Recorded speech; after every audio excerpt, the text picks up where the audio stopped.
শুভ সকাল বন্ধুরা, আশা করি সবাই খুব ভালো আছেন, সুস্থ আছেন এবং আমিও খুব ভালো আছি, সুস্থ আছি মায়ের কৃপাতে। তো আজকে চললাম মা বর্গভীমা মায়ের উদ্দেশ্যে। কি করে গেলাম না গেলাম, কত খরচ পড়বে, কি কোথায় খাবেন, কি করবেন না করবেন এবং মায়ের যতটুকুন ইতিহাস জানি আমি সবার সাথে শেয়ার করার চেষ্টা করছি। যদিও এটা আমি আমার মতন যতটুকুন জানি ততটুকুনি শেয়ার করব। তো চলুন দেখতে থাকুন।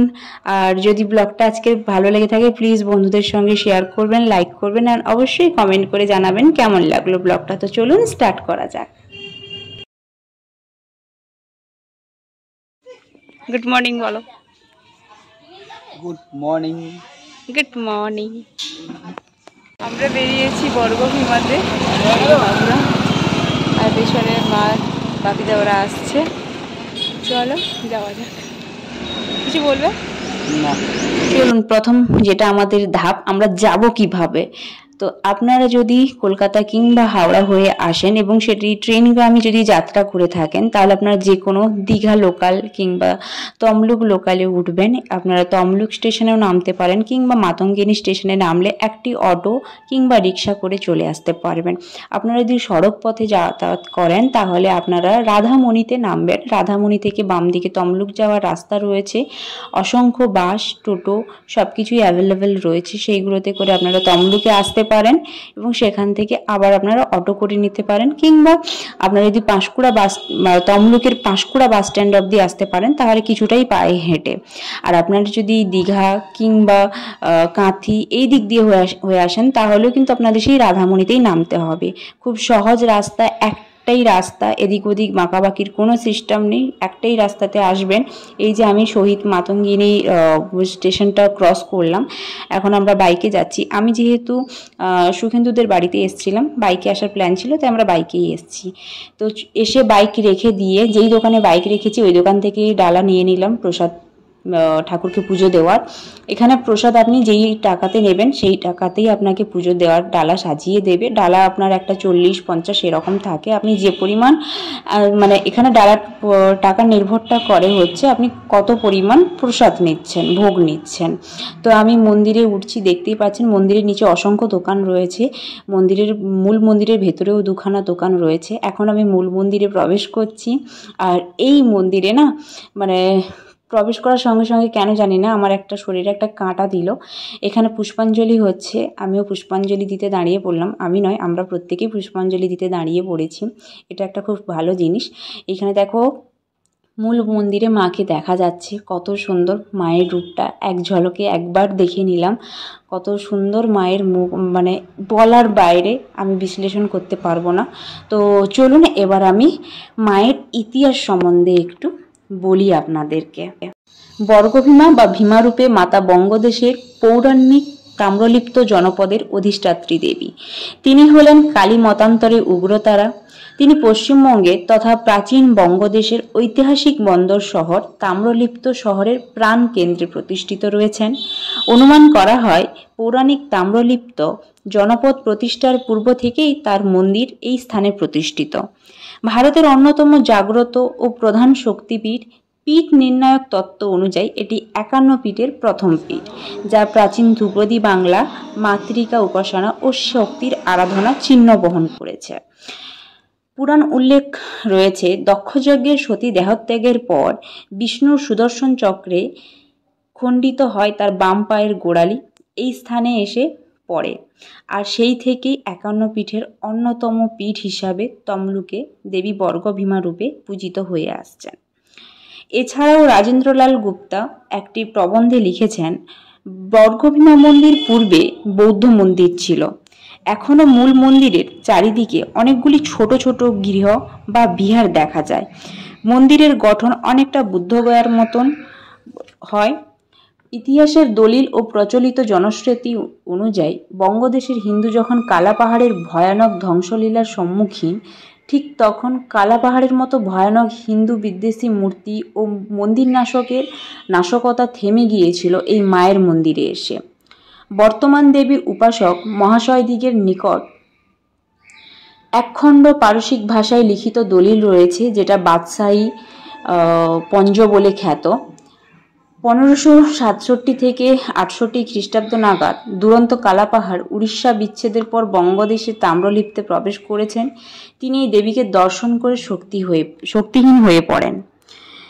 পৌরাণিক উপাখ্যান অনুযায়ী মহাভারতের যুগে নরপতি মাহেশ্বরাজ তাম্রধ্বজ এক ধীবর পত্নীর কাছ থেকে শোনেন এক অলৌকিক কাহিনী। সে রোজ মরা মাছ কয়েক যোজন দূর থেকে এনে বনের ভেতর এক মন্দিরের পুকুরে ডুবিয়ে মাছকে জ্যান্ত করে নেয়, তারপর নিয়ে যায় রাজবাটিতে।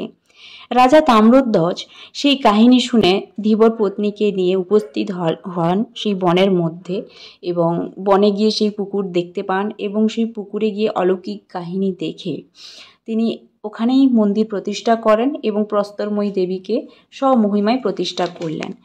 এছাড়াও পুরাণকালে রয়েছে দেবাদিদেব মহাদেব দক্ষযজ্ঞে ব্রহ্মপুত্র দক্ষ প্রজাপতিকে নিহত করলে ব্রহ্মহত্যার ফলস্বরূপ শরীর বিশ্লিষ্ট দক্ষের মাথা মহাদেবের হাতে সংশ্লিষ্ট হয়।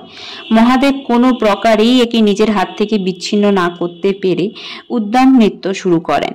তাতেও হাত থেকে বিচ্ছিন্ন না করতে পেরে পৃথিবীর বিভিন্ন তীর্থে পরিবহন করতে থাকেন। কিন্তু দক্ষের মাথা তার হাত থেকে কিছুতেই বিশ্লিষ্ট না হয় তিনি বিষ্ণুর নিকট যান এবং উপদেশ চান। তখন বিষ্ণু বলেন, অহং তে কথয়স্যামি যত্র নশ্যতি পাতকং তত্র গতাক্ষণা মুক্তং পাপার্ধগ ভবিষ্যসি। অর্থাৎ সেখানে গমন করলে জীব ক্ষণকালের মধ্যে পাপ থেকে মুক্ত হয় এবং সকল পাপ বিনষ্ট হয়। তোমার সে স্থানের মাহাত্ম্য বলবো। এই বলে বললেন, ভারতের দক্ষিণে তাম্রলিপ্ত নামে মহাতীর্থ আছে, তাতে গুরুতীর্থ বাস করে, সেখানে স্নান করলে লোকে বৈকুণ্ঠ গমন করে। এ কথা শুনে মহাদেব তাম্রলিপ্ত হয়ে বর্গভীমা ও নরনারায়ণী মন্দির দুটির মধ্যবর্তী সরণির অবগাহন করলেন এবং দক্ষশির তার হাত থেকে মুক্ত হয়। এইভাবে তমলুকের বর্গভীমা মায়ের মন্দিরের ইতিহাস বিভিন্ন মুখে বিভিন্নভাবে রচিত হয়ে এসছে এবং আমরা জানছি। এখন আমি ষষ্ঠীতলাতে মোমবাতি এবং ধূপ দেখাচ্ছি। তো চলো তোমাদেরকে মন্দিরের একটু উচ্চতা সম্বন্ধে একটু বলি, মন্দির কতগুলি ভাগে রয়েছে সেগুলো তোমাদেরকে একটু জানাই। মূলত এই মন্দিরটির উচ্চতা 60 ফুট এবং দেওয়ালের ভেতরের প্রস্থ 9 ফুট এবং মন্দিরটি গোল ছাদ বিশিষ্ট। মন্দিরের 4টি অংশ রয়েছে, সেগুলো হলো মূল মন্দির, জগমোহন, যজ্ঞ মন্দির, নাট মন্দির। তবে মন্দিরগুলির সব অংশ একসঙ্গে তৈরি হয়নি। মন্দিরের বাইরের দেওয়ালে অষ্টাদশ শতাব্দীর শৈলীতে প্রায় 27টি পোড়ামাটির বিভিন্ন দেবদেবীর মূর্তি রয়েছে এবং এই মন্দিরে মাহাত্ম্য তো আপনারা সবাই জানলেন। মন্দিরে পুজো দেওয়া ছাড়াও বিভিন্ন সামাজিক অনুষ্ঠান হয়ে থাকে, যেমন অন্নপ্রাশন, বিবাহ, নতুন গাড়ি পুজো দেওয়া। অ্যাকচুয়ালি এখানে তমলুকের সমগ্র তমলুকবাসী প্রত্যেকটি শুভ কাজ করার আগে এখানে পুজো দিয়ে যান, এখানে মায়ের আশীর্বাদ নিয়ে যান এবং সব রকম সামাজিক অনুষ্ঠান করেন এখানটাতে। তো এখানে বিভিন্ন সামাজিক অনুষ্ঠান অনুযায়ী কিছু দক্ষিণা ধার্য করা রয়েছে, যার চার্ট আমি আপনাদেরকে দেখালাম, আপনারা চাইলেও করতে পারেন এখান থেকে। এছাড়া মায়ের মনস্কামনা নাকি এখানে যাই মায়ের কাছে মনের ইচ্ছা যাই চাইবে তো তাই মোটামুটি সবাই পায়। কেউ যদি কারোর মনস্কামনায় ইচ্ছে পূরণ হয় তাহলে এখানে এই ষষ্ঠীতলাতে সবাই ঘট বাঁধে এবং মনস্কামনা পূরণ হলে এই ঘটগুলির মধ্যে একটি ঘট খুলে দিয়ে আবার চলে যান। এছাড়া এখানে বলিরও নিয়ম রয়েছে, বলি প্রথা, কিন্তু বলিটা ওই অষ্টমী, দুর্গাপুজোর সময় অষ্টমীতে হয়ে থাকে যতদূর আমি শুনেছি, তবে আমি শিওর নই। তবে এখানে বলি দেওয়ার ব্যবস্থাও রয়েছে। আর একটা জিনিস জানলাম, সেটা হলো মাকে প্রত্যেক দিনই শোল মাছের ভোগ দেওয়া হয়। আগে প্রত্যেক দিন দিনের বেলায় দেওয়া হতো, কিন্তু আমরা মায়ের ভোগ দর্শন করতে করতে জানলাম এখানে প্রত্যেক দিন সন্ধেবেলায় মায়েরকে শোল মাছের ভোগ দেওয়া হয়। মা এখানে নিরামিষই নয় এবং এখানে ভোগও সবাই বসে খেতে পারেন, এবং কেউ যদি মনে করেন কাউকে খাওয়াতে, তাহলে এখানে তার ব্যবস্থাও রয়েছে। আপনারা মনে করছেন আপনার কোনো অনুষ্ঠান রয়েছে, আপনি 200 জন মানুষকে খাওয়াতে চান, তাহলে সেই ব্যবস্থাও এখানে রয়েছে। এখানে ভোগের মূল্য মাত্র 110 টাকা। তবে বিশ্বাস করবেন না, ভোগের যে স্বাদ অপূর্ব অপূর্ব। মায়ের ভোগকে নিয়ে কোনোদিন কিছু বলতে নেই, কিন্তু আমি এই ভোগের আমি কি বলবো, মানে আমি খেয়ে আমি পুরো আপ্লুত যে মায়ের ভোগ পেয়েছি। মায়ের ভোগের জন্যই আমি ওয়েট করেছিলাম, আমরা বসেছিলাম অনেকক্ষণ, অপেক্ষা করেছিলাম মায়ের ভোগ দর্শন করব বলে। এখানে প্রত্যেক দিনই মাকে ভোগ যেমন দর্শন করানো হয়, সেরকম প্রত্যেক দিনই যারা পুজো দিতে আসেন, কেউ যদি ভোগ খেতে চান, তাদের জন্য ভোগের ব্যবস্থা থাকে। তবে আশা করবেন, চেষ্টা করবেন যে মোটামুটি 9টার মধ্যে কুপন সংগ্রহ করার, কারণ অনেক সময় কুপন শেষ হয়ে যায়। তো যদি একান্ত ইচ্ছে থাকে তাহলে আপনারা চেষ্টা করবেন সকালই কুপন সংগ্রহ করে নেওয়ার জন্য।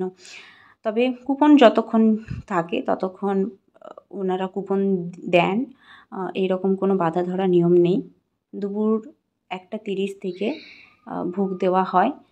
তো আমরা যেহেতু সকালে এসছিলাম,